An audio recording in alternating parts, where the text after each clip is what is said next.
Hi folks, you're with Tacitus today, your pushback channel, and thank you for joining this audio live stream. Please listen to this presentation as you would a radio broadcast. In this essay, I'd like to talk about the difference between fact, truth, reality between people from the third world or even the lower middle range economies and people in the first world.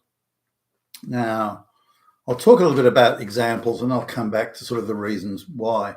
One of the first Indians that I ever hired was a lady who was like the administration supervisor in a section or department of a company that I was in.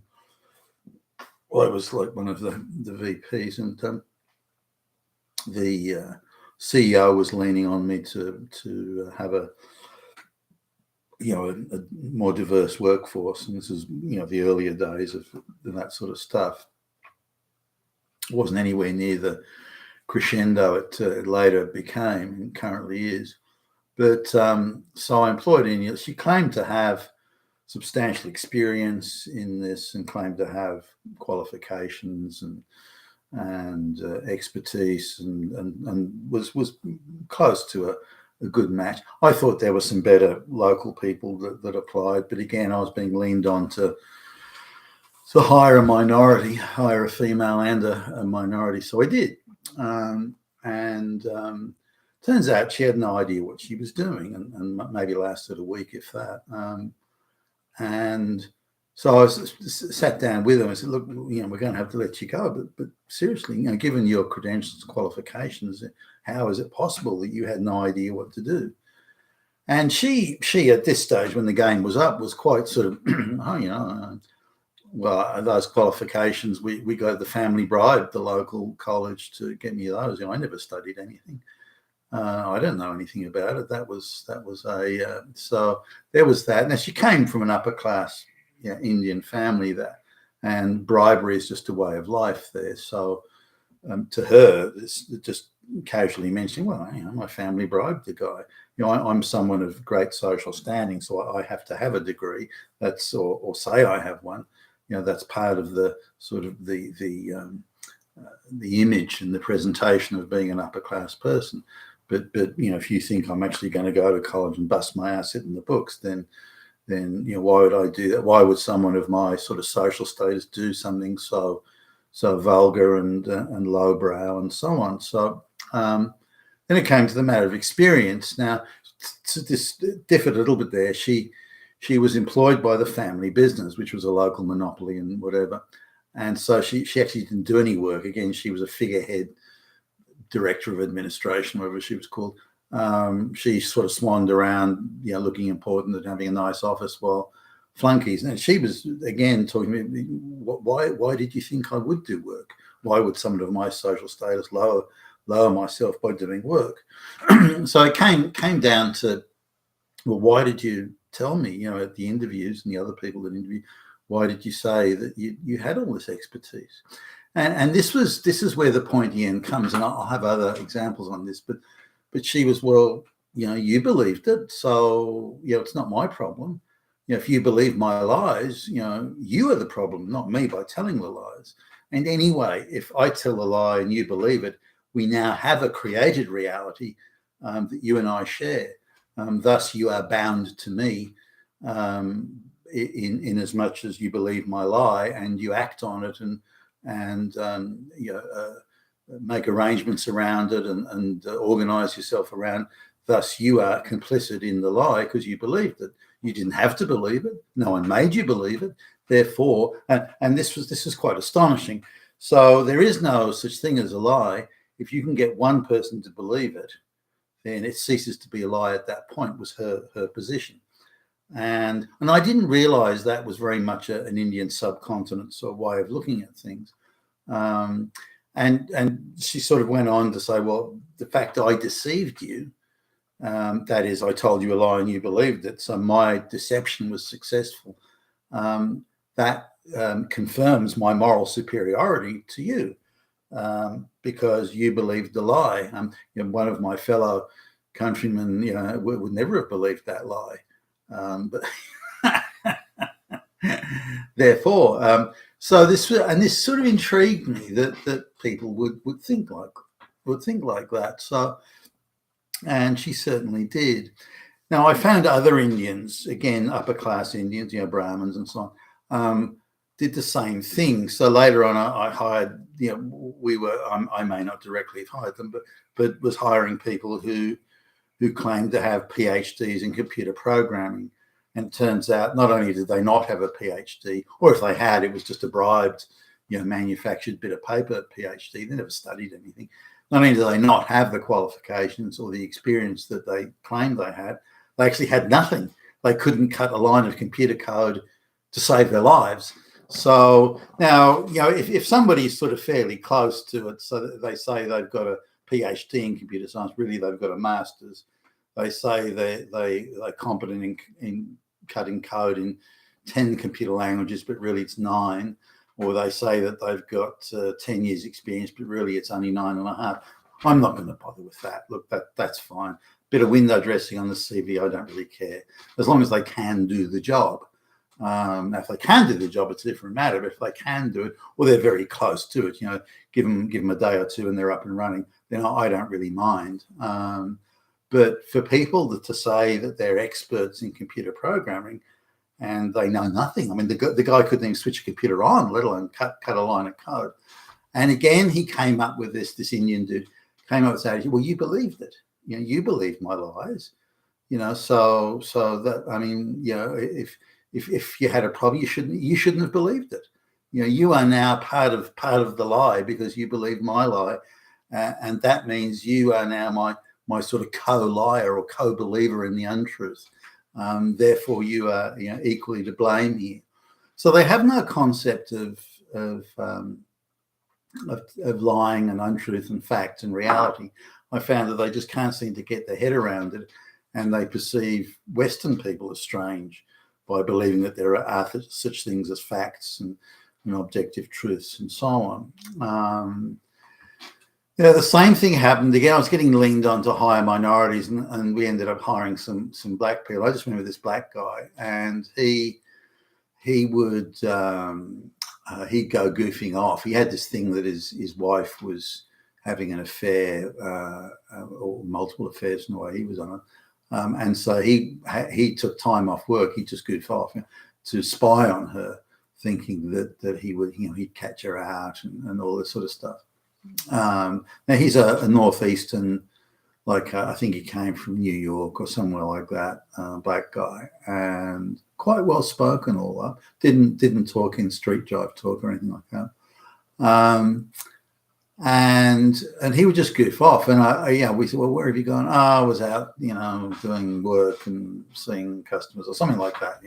He'd have some bullshit. Anyway, we're finally, the game was up, and it was obvious that he wasn't going out doing work at all. And as we pressed him on it, where are you going? I'm going out to which customers are you going to see? We press him on it, and then we could follow up and say, well, you never went to see those people. What are you talking about? And he finally fessed up. And once he knew that the jig was up, he said, oh, well, actually, what I'm doing is this. And so, I was in there, there were a couple of people there in the room. Well, why do you engage in such a sort of an elaborate deception? Why not just, firstly, why did you do it? I mean, can't you can't you control yourself on this thing? But if you want to take time off, then why not say so? Why not? I wasn't going to do any work, but I still wanted to get paid. So. But he was unapologetic. As far as he was concerned, he hadn't done anything wrong. We believed his lies. You didn't have to believe it. You could have. Well, why do I have to? Why should I have to tell the truth? What's that got to do with anything? I tell you this, tell you that. If you believe it, then that's your problem, not mine. And he had this same thing.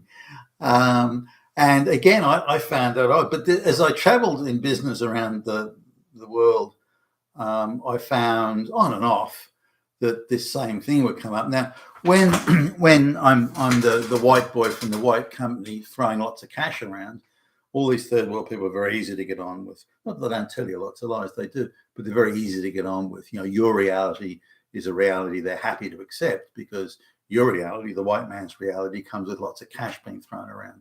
and they're totally okay with that. Once the cash stops flowing and you expect them to deliver performance and to honour, the obligations in the agreement, then that's a very different matter. And they'll come up with the most outrageous untruths. And again, they took the attitude. I was sort of probably more hard-nosed in negotiations, but they took the attitude that if you believe our lies, that's your problem. So the idea was that everyone's trying to deceive everyone else. There's no such thing as a moral standard where you tell the truth, I tell the truth, or you're obligated, I'm obligated, and we all both have duties and responsibilities. That isn't it. The idea is to get the other person to be tied down by obligations and duties and the possibility of facing excommunication or something like that without doing it to you. That's power. That's what power is. Not that you don't see it in amongst white societies to varying degrees, but certainly not to that degree where if you believe my lies, that's your lookout. And you could say, well, real estate agents in the West are rather like that, but there can be arguments along those lines. But in the third world, I found it was hard to come across people that thought differently at all. And when you go to the more you go down the, if you like, the wealth, national wealth, per capita wealth food chain, the more you come across people who believe that there's no such thing as a lie. There's simply a negotiating tactic to get what you want.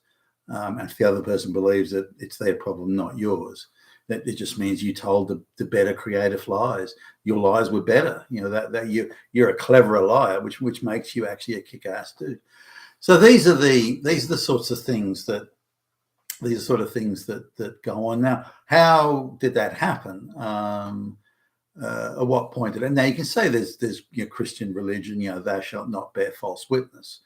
Now you think that's not a big deal, but it's actually the wider implications of thou shalt not bear false witness against your neighbour. I think is the wording, and I think that's one of the commandments actually. Then that sort of has had a wider effect on how fact and truth and accuracy and reliability of information is seen. When you have that sort of movement there, then the mercantile age, which required a way of doing business and organising and allocating resources and so on that had to be fact-based. It couldn't be sort of airy-fairy based. And you see this change coming through. Now, if you look at Western logic, so say in the case of this one that frequently gets brought up, if the witch, the alleged witch, sank into the water, then she was innocent. But if she floated, she was guilty. Look at those stupid morons! Just shows how misogynist and perverted. No, that wasn't the logic. The logic, during times of great, piety and devotion and so on, was that a priest would bless the water. So it was now holy water, and holy water will not accept the demon spirit. So holy water will not accept the demon spirit. And so if the witch floats, it's because the holy water would not accept the demon spirit. Thus, the witch is possessed of the demon spirit. If the blessed holy water, however, does accept the alleged witch, then she is without demon spirit. That was the rationale and the logic. Now we can look today and go, well, that's pretty fucked up logic, but nonetheless, it made perfect sense at the time, given the sort of the idea of the eternal soul and other trappings of the religious practices of the time. Do I think it's good or bad? And I'm not judging it from that perspective, rather indicating a concept of logic. Now, as the West moved into the scientific age, and we're talking, the West, England, the United States, English colonists in the United States, and Germany and Sweden and Western Europe and so on, was they moved into the scientific age, and where fact and reality was relative to other cultures and places rigorously applied, then a different concept of fact and truth and reality emerged. It had to actually be factual. It had to be real. And if you're going to make decisions, investments, inventions, call it what you like, then you had to be able to, for example, in a scientific experiment, recreate that same experiment, given the same inputs, recreate that experiment, come out with exactly the same outcome each time. Now, the West, there's very few countries or places there was nearly, I think they were all white. Yes, they were. They were all white. Went down the path of the scientific revolution, the scientific age. You could call it the Enlightenment, I guess, which was the early point of that. Some parts of Italy, some of the Italian city-states in the north, in particular, of Italy. But the reality was that very few places went down through this scientific age, which caused an evolution of fact and reality that was unique to those societies. No other society, or any society that did not go through that, does not have that same concept of fact and reality and truth, objective truth, that sort of thing. And you see it today still. Why did the Africans not invent the wheel? Why were they thousands of years, nearly close to 3,000 years behind other societies in basic entry-level metallurgy and all these sorts of things? Now, the same could be said for technology in India and China and so on, and other societies generally. They did not go through that scientific age and thus did not acquire the means to identify objective truth. Now, objective truth takes power away from the elites and creates an independent truth, no matter what your social status or standing is.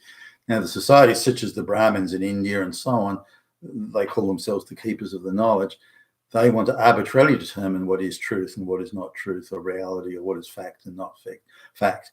That's very much part of their power. And thus it is in the elites in many of these third world societies. So they never went through that scientific age, and thus truth, objective truth, reality, and fact really don't exist. Now, even say black people born in the West or Indians born in the West, their ability to embrace Western scientific concept of truth and reality are very, very limited. They still don't get it.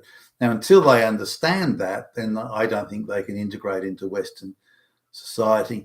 Now, you'd think it could be taught, say, through school or something like that, but I don't think that works either. With affirmative action and DEI, and everybody gets a smiley stamp award and a participation trophy, objective truth has to be thrown out and discarded there. So everywhere we look where people may be integrated into Western society by rigorous application of the science, if you will, it's gone. In fact, science has been perverted and politicized and taken over by the globalists as part of a population control narrative. COVID being a good example of that. But I just wanted to highlight this, that places that didn't go through the scientific age are not rich places. Most of them are dirt poor.